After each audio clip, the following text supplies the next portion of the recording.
गीता जी के 13वें अध्याय का पहला श्लोक।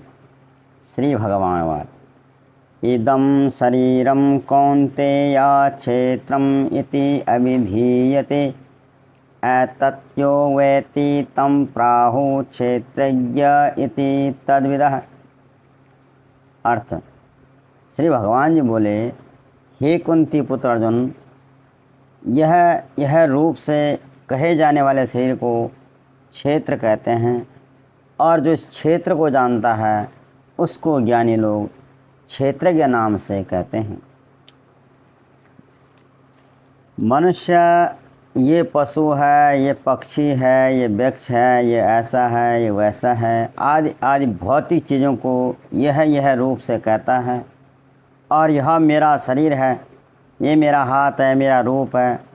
और कभी कभी शरीर को लेकर कि मैं सुखी हूँ, कि मैं दुखी हूँ, मैं गरीब हूँ, कि मैं अमीर हूँ, ज्ञानी हूँ, आदि आदि के रूप में कहता है। अपना कहलाने वाला शरीर भी यह रूप से ही है। अन्न के विकारों से उत्पन्न, अन्न से ही जीत रहने वाला, अन्न से ही बना हुआ, माँ बाप के संयोग से उत्पन्न ये भारी ढांचा स्थूल शरीर को अन्नमय कोश कहते हैं, क्योंकि अन्न से ही इसकी स्थिति है। अन्न से ही यह पुष्ट होता है और अन्न के बिना यह मरता है, कृष्ण होता है।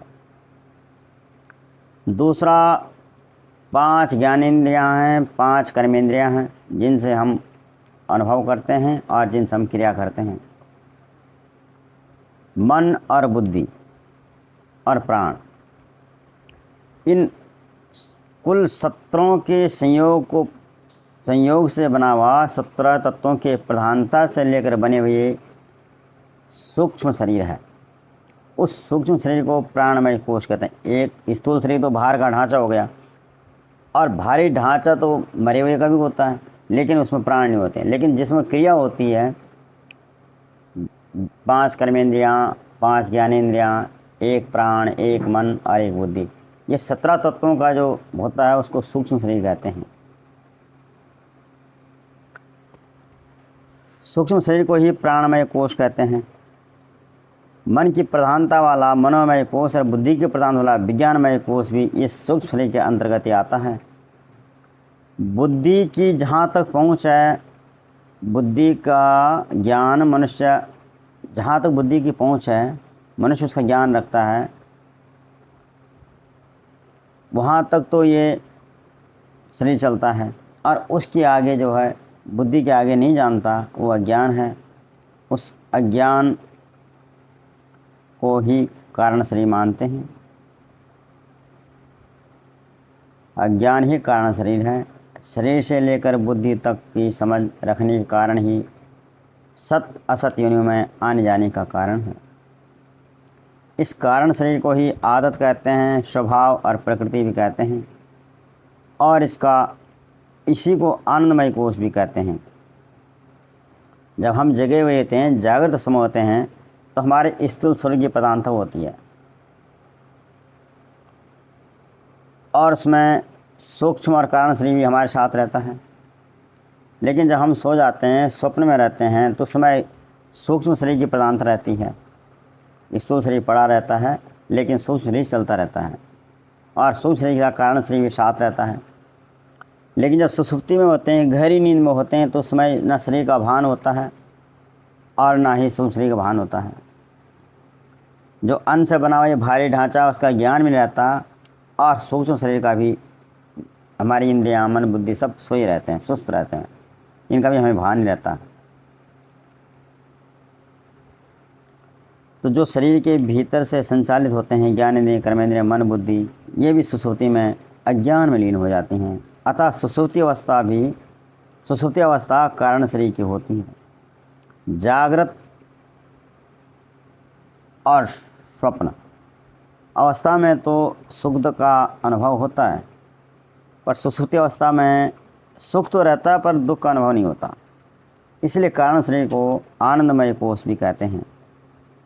कारण शरीर भी स्वयं का विषय होने से, स्वयं के द्वारा जानने में आने वाला होने से इदम कहा जाता है, यह कहा जाता है। ये तीनों शरीर निरंतर बदलते रहते हैं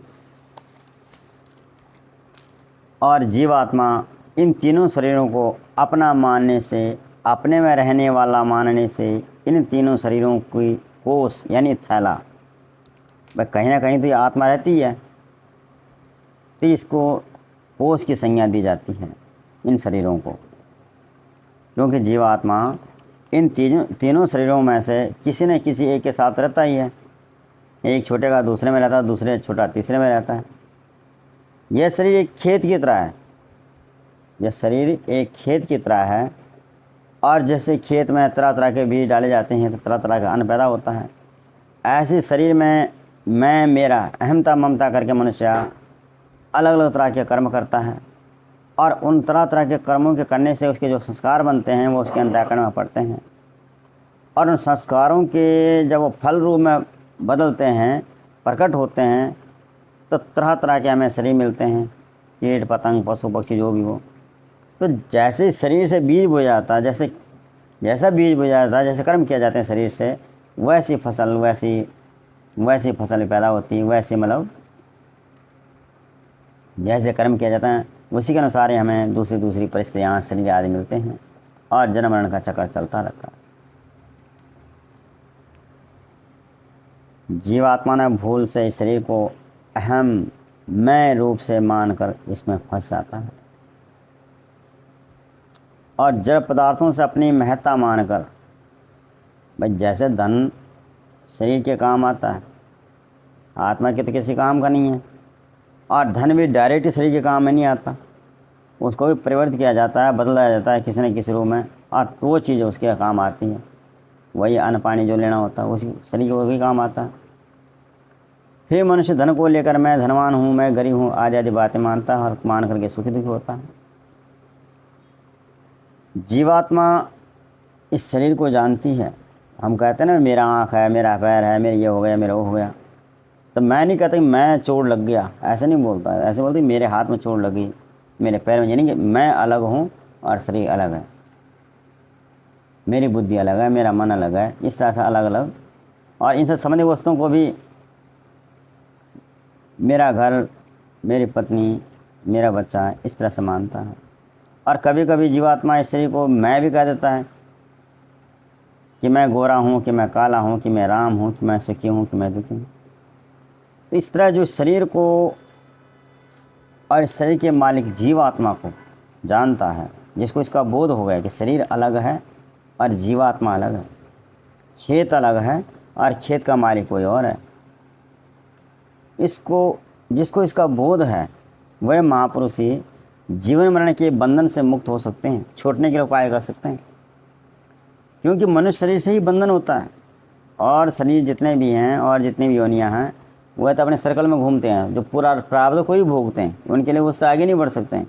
लेकिन मनुष्य शरीर में बंधन भी होता है, मनुष्य शरीर से ही बंधन खोला भी जा सकता है, क्योंकि मनुष्य को भगवान ने विवेक रूपी दृष्टि दी है, और विवेक दृष्टि से मनुष्य अपनी गांठें खोल सकता है। भाई ये बंधन हुआ क्यों, इन बंधनों की गांठों को खोल सकता है और खोल करके मुक्त हो सकता है। धन्यवाद सुनने के लिए।